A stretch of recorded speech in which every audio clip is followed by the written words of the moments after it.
디도서 3장 1절부터 보시겠습니다. 디도서 3장 1절입니다. 너는 저희로 하여금 정사와 권세 잡은 자들에게 복종하며 순종하며 모든 선한 일 행하기를 예비하게 하며 아무도 회방하지 말며 다투지 말며 관용하며 범사의 온유함을 모든 사람에게 나타낼 것을 기억하게 하라. 우리도 전에는 어리석은 자요 순종치 아니하는 자요 속은 자요 각색 정욕과 행락의 종로로 탄 자요 악독과 투기로 지낸 자요 가증스러운 자요 피차 미워한 자이었으나 우리 구주 하나님의 자비와 사람 사랑하심을 나타나실 때에 우리를 구원하시되 우리의 행한 바 의로운 행위로 말미암지 아니하고 오직 그의 긍휼하심을 조차 중생의 시승과 성령의 새롭게 하심으로 하셨나니 성령을 우리 구주 예수 그리스도로 말미암아 우리에게 풍성히 부어주사 우리로 저의 은혜를 힘입어 의롭다 하심을 얻어 영생의 소망을 따라 후사가 되게 하려 하심이라. 7절 말씀까지 읽어드렸습니다. 디도가 섬에 남겨진 것은 바울 사도가 미처 다하지 못한 일을 잘 할 수 있도록 하기 위해서 남겨뒀다는 말로 시작을 해서 디도에게 부탁한 말이 있죠. 각 성에 장로들을 세워서 교회를 잘 다스릴 수 있도록, 그 다음에 두 번째로 하나님의 말씀으로 치리할 수 있도록, 그리고 이제 이번 시간 세 번째 은혜의 후사가 되도록 가르칠 수 있도록 하라 하는 내용입니다. 지금 3장 1절서부터 11절까지 내용이 바로 이제 은혜의 후사가 되도록 하라는 말씀인데, 가르치라는 말씀인데, 이 은혜의 후사, 즉 7절에 나오는 내용이죠. 저의 은혜를 힘입어 의롭다 하심을 얻어 영생의 소망을 따라 후사가 되게 하려 하심이라. 그리스도가 이 땅에 오신 것은 바로 이 후사를 세우시려는 뜻이었죠. 그 뜻을 따라서 디도에게 이 일을 할 수 있도록 지금 권면하는 내용입니다. 우선 3장 1절서부터 보시면 너는 저희로 하여금, 성도들이죠. 아직은 잘 모릅니다. 더 많이 듣고 배워야 할 사람들이죠. 그런데 가르칠 내용을 분명하게 정해주죠. 정사와 권세 잡은 자들에게 복종하며. 자, 이 말은 조금 이렇게 진보적인 어떤 그런 성향을 갖고 있는 사람들은 이거 뭐야? 정사와 권세 잡은 자들에게 복종해? 잘못됐으면은 혁명이라도 해서 뒤엎어야지. 이런 생각들을 하면서 이 말씀을 오해하는 경우가 많이 있죠. 그러나 중요한 것은 우리가 이걸 사람 사는 사회에서만 지금 하는 말씀이 아닙니다. 이런 말씀을 우리가 항상 이해할 때는 하나님께서 이 하나님이 맨 위에 계신 권세 잡으신 분이죠. 권세자죠. 모든 만사 만물을 다 다스리는 분이죠. 이 하나님께서 이 세상에서도 권세를 세우신다 이 말입니다. 이 땅에서도 모든 우주 만물을 다스리시는 하나님께서 땅에서도 권세를 세우시죠. 그러니까 이 권세에게 복종하라고 하는 것은 하나님께 복종하라는 그런 의미를 담고 이해를 해야 되는 말입니다. 그러니까 하나님의 뜻에 불복하는 그런 권세 아래에서는 우리가 복종할 수가 없죠. 예를 들어서 하나님은 믿음의 후사를 세우려고 그러시는 거 아니에요? 너 교회 다니지 마, 믿지 마. 그런 권세에 복종해서 나 권세에 복종해서 교회 안 다닐 거야. 이럴 수는 없는 거죠. 그래서 이 권세에 복종하라고 하는 것은 항상 전제가 하나님의 뜻, 하늘에서 뜻이 이루어진 것 같이 땅에서도 이루어지리라. 이런 말씀 가운데서 우리가 항상 이해를 해야 됩니다. 그러면 지금 우리 쉽게 말해서 이걸 우리 세대에는 어떻게 이해를 하면 제일 좋으냐? 너 권세에 복종해? 지금의 권세는 무엇입니까? 법치국가. 성도들일수록 법을 잘 지키면서 살아야 돼요. 성도들일수록 예를 들어서 교통 질서를 잘 지켜야 서로 안전하게 서로 사랑하면서 살 수가 있잖아요. 내 좋은 대로 막 운전을 하면 어떻게 돼요? 세상이 엉망진창이 되는 거죠. 그러면 어떻게 해야 돼요? 교통 질서를 교통법을 잘 지켜야죠. 교통법규를. 신호등을 잘 지켜야 된다 이 말입니다. 그런데 성도들이 신호등을 더 안 지키고 다녀. 그러면 어떻게 되느냐? 하나님의 뜻이, 이 사랑이신 하나님 뜻이 무엇인가 하면 사랑이 뜻에 사랑하는 마음으로 우리가 이 세상을 살아간다는 거죠. 그럼 사랑하는 마음이 어떻게 나타나요? 교통법을 잘 지키는 걸로 나타난다 이 말입니다. 그러니까 권세에 복종하라 하는 말은 지금 우리 시대로 더 쉽게 말씀을 드린다면 성도들일수록 나라의 법을 잘 지키면서 살아. 도둑질 하지 마. 세금 떼먹지 마. 낼 거 잘 내. 이런 뜻입니다. 세금 안 내려고 거짓말로 세금 거짓말 해가지고 세금 떼먹고 그러지 마. 많이 벌었으면 많이 내. 적게 벌었으면 적게 내. 그게 바로 권세에 복종하는 거죠. 그래서 우리가 이 땅에서 살면서 권세에 복종하라는 것은 무작정 사람이 잘했건 무조건 그 사람에게 복종하라 이런 뜻이라기보다 하나님의 뜻 아래에서 세워진 이 권세를 생각하면서 살아라. 성도들일수록 세상 법도 잘 지켜라. 세상 법에, 우리나라 법에 도둑질하면서 살라 법 없잖아요. 도둑질하지 말라고 돼 있지. 다른 사람한테 갑질하라고 돼 있지 않잖아요. 갑질하지 말라고 돼 있지. 그러니까 성도들일수록 어떻게 살아야 돼요? 높은 지위에 가도 갑질하면 안 되고,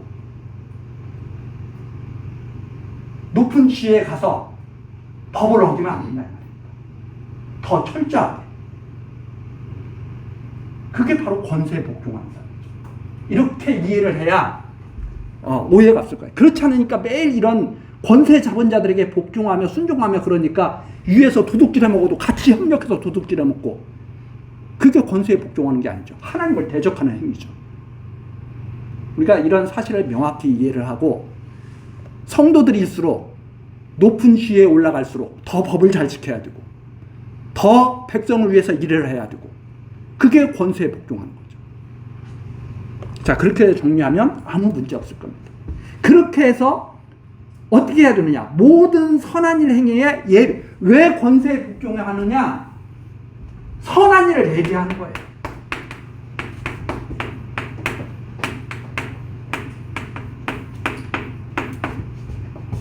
내가 하나님의 뜻에 따라서 선한 일을 하면서 내가 살아야 되겠다. 이러한 것을 예비하기 위해서 권세에 복종하면서 사는 거예요. 순종하면서. 그렇잖아요? 쉽게 말해서 세금 떼먹지 않고 잘 내면 그것이 우리나라를 부강하게 하는 거죠. 어려운 사람들을 더 도울 수 있는 재원을 마련할 수가 있는 거죠. 그렇기 때문에 기독교인들은 권세에 복종해야 되는 겁니다. 자, 2절이죠. 아무도 해방하지 말며 다투지 말며 관용하며 범사의 온유함을 모든 사람에게 나타낼 것을 기억하게 하라. 이거 어떻게 이루어져야 돼요? 하나님 아는 지혜로 마음이 넓어져야 돼요. 자, 회방하지 않으려면 하나님 아는 지혜가 있어야 돼요. 다투지 않으려면 하나님 아는 지혜가 있어야 돼요. 이게 사람의 마음으로 되는 일이 아닙니다. 뒤에 나오지만 이것은 하나님의 능력으로 이루어지는 일입니다. 하나님을 모르면 이렇게 살 수가 없어요. 왜? 뒤에 가서 말씀드리겠지만 하나님을 모르는 사람은 자기 힘으로 살아남아야 되거든요. 자기 힘으로 살아남고 자기 힘으로 자기 것을 지켜야 되거든요. 그러니까 싸워야 되죠. 자기가 지키려면. 그러나 하나님을 아는 사람들은 그렇게 살 수 없다는 것을 너무나 잘 이해하게 된다 이 말이죠. 아, 내가 싸워서 내가 내 것을 차지하는 것이 아니구나. 하나님께서 주심으로 내가 내 복을 누릴 수 있는 것이구나 하는 것을 깨닫고 믿게 되겠죠. 그렇기 때문에 다툴 필요도 없고 다른 사람을 미워할 필요도 없고 이렇게 되는 거죠. 그래서 우리 마음에 시기 질투가 나고 다툰 마음이 나고 미워하는 마음이 생기는 것은 내가 그만큼 하나님을 잘 알지 못하고 잊어버렸다는 뜻입니다. 그러니까 우리가 하나님을 항상 마음속에 담고 하나님이 기억날 때는 이러한 마음이 생기죠. 그러나 하나님을 까맣게 잃어버렸을 때는 점점 이 길로 나가게 됩니다. 그래서 우리가 제가 말씀드리는 것은 이 우리의 삶 전체를 말하는 겁니다. 이렇게 우리가 살다 보면 때로는 화가 날 때도 있죠. 막 화가 날 때도 있고 때로는 우울해질 때도 있고 막 우리 마음이 막 이러잖아요. 이런 상태를 말하는 게 아니라 우리가 가는 길을 말하는 거예요. 하나님의 뜻으로 계속 우리는 나아간다. 하나님의 뜻으로. 비록 내가 조금 흥분할 때도 있고 내가 우울할 때도 있고 막 이런 상황이 되더라도 우리의 전체의 모습은 이 길로 쭉 나아간 것이다. 하나님의 뜻으로. 이렇게 이해를 하면서 우리가 참는 거죠. 어제 조금 잘못했어도 그래, 내가 어제 내가 조금 생각을 잘못했어. 오늘 또 하나님께 나가는 거죠. 그것이 끊임없는 성도의 아름다운 모습이다. 성도의 아름다운 모습은 일희일비하는 게 아닙니다. 어제 오늘 따라서 기분이 좋아졌다 나빠졌다가 아닙니다. 그게 아니라 하나님을 향해서 쭉 나아가는 이 기쁨, 이 기쁨을 성도들은 알아야 된다. 그래서 모든 사람에게 나타날 것을 기억하게 하라. 기억하게. 자꾸 잊어버리니까. 기억하게. 계속 하나님의 말씀으로. 그래서 잊어버렸던 것을 다시 생각나게 하고. 3절서부터는 전에 하나님을 몰랐을 때 우리도 전에는 어리석은 자요 순종치 아니한 자요 속은 자요 어리석어요. 하나님의 말씀에 따르질 않아요. 그리고 속아요.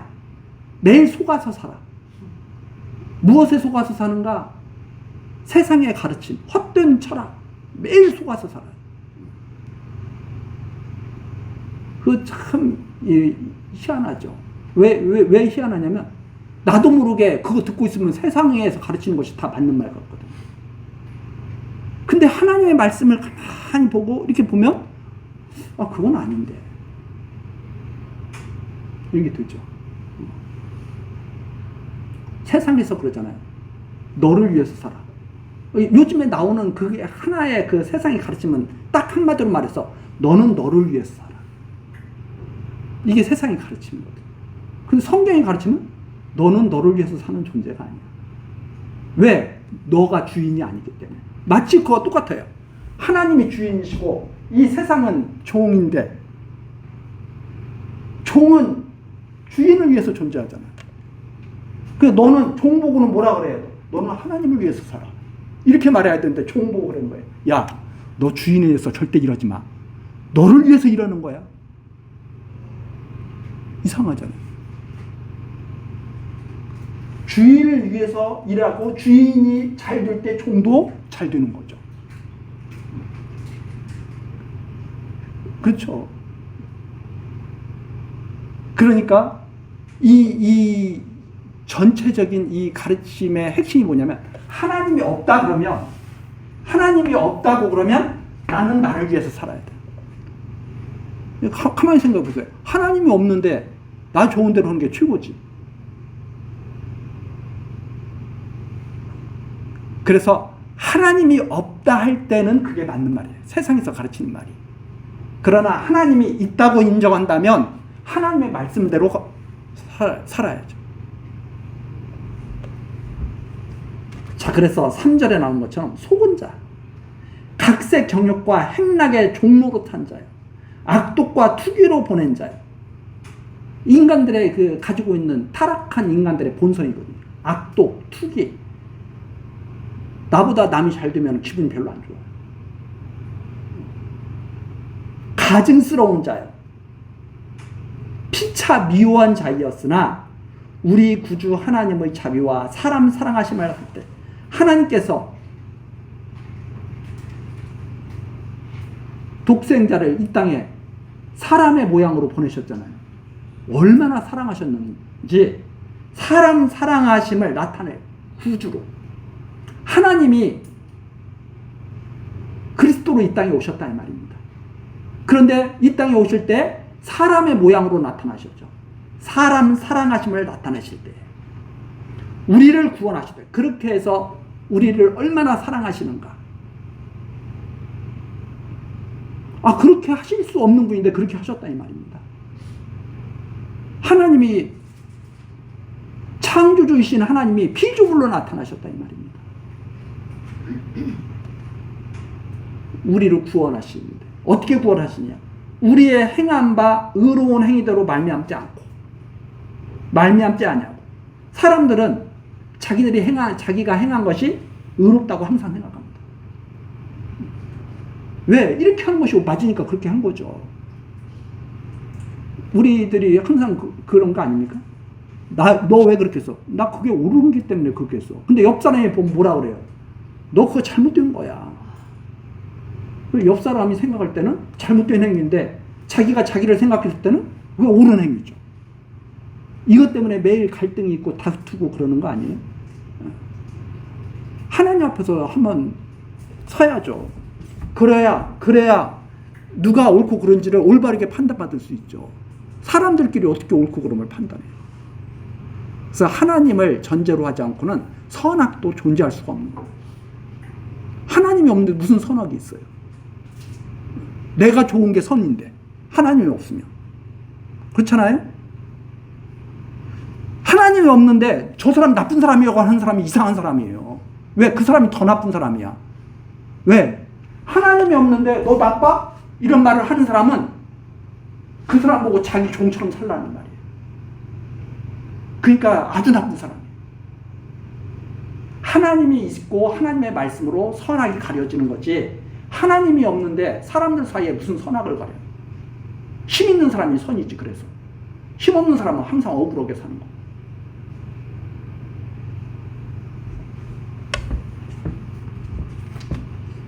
자, 우리의 행한 바 의로운 행위로 그래서 그것은 아무 필요 없는 것이다.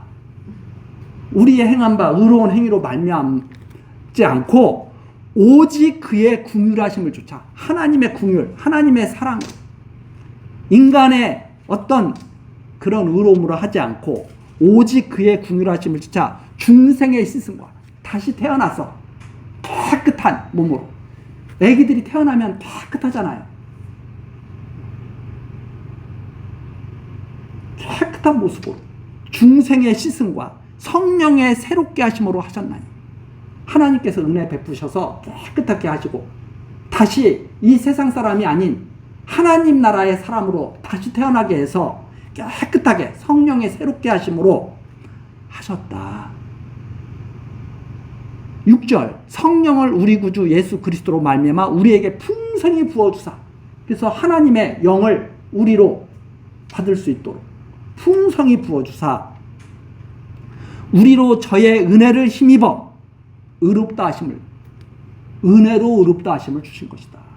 성경에서 계속 하시는 말씀이죠. 우리가 의롭게 되는 것은 행위로 말미암지 않고 은혜로 말미암는 것이다.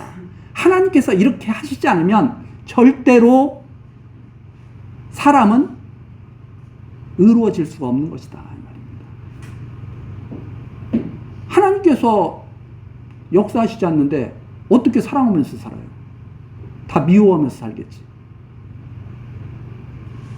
저의 은혜를 힘입어 의롭다 하심을 얻어 영생의 소망을 따라 후사가 되게 하십니다.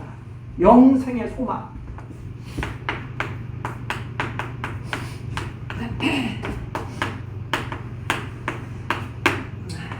영생의 소망을 따라서 후사, 영원한 생명, 영생이잖아요. 영원한 생명을 바라보면서 그걸 얻을 수 있는 후사가 되게 하시고. 그런데 우리가 여기서 중요한 것이 있어요. 왜 중요한 것이 있냐면, 사람들이 왜 싸우느냐? 자기가 안전하게 되기 위해서 싸우는 거예요. 왜 죽는 것이 두려운 거예요? 사람들의 그 욕심 속에는 항상 무엇이 있느냐면 죄와 죽음에 대한 공포가 자리 잡고 있습니다. 항상. 왜 사람들이 왜 열심히 돈을 모아요? 내가 나중에 큰 병 들어서 죽게 되면 돈이 있어야 살아.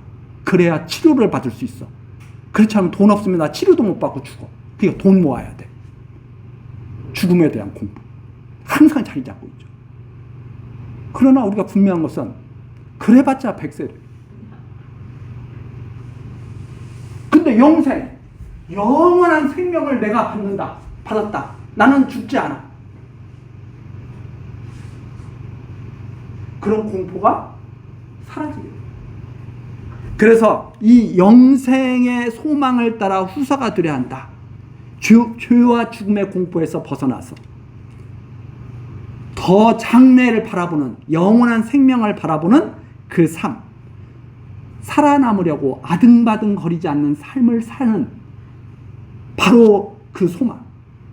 우리가 지금 왜 아등바등 살아요? 막 가기 힘든 회사도 막 하고 왜 아등바등 거려요? 그거 안 하면 죽을 것 같거든. 그러한 삶을 딱 청산시키게 하시고 하나님을 믿고 영생의 더 나은 삶을 바라보면서 살게 하시려는 것이 바로 우리 구주의 나타나심을 통해서 드러나는 겁니다.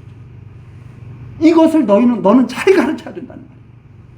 이것을 잘 가르쳐서 사람들로 하여금 자꾸 하나님의 뜻을 따라서 자라날 수 있도록, 깨끗해질 수 있도록 그렇게 너가 해야 된다. 그게 바로 디도 너를 남겨둔 이유다. 이렇게 증거하고 있는 거죠. 우리 다음 시간 8절 내용부터 계속 살펴보도록 하고 오늘 여기까지 하시겠습니다. 기도하시겠습니다. 은혜로우신 하나님, 오늘 또 우리들 교회 학교로 모시고 하나님의 말씀으로 참된 영생의 소망의 삶을 소망할 수 있도록 우리들을 가르쳐 주시니 감사와 찬송을 드립니다.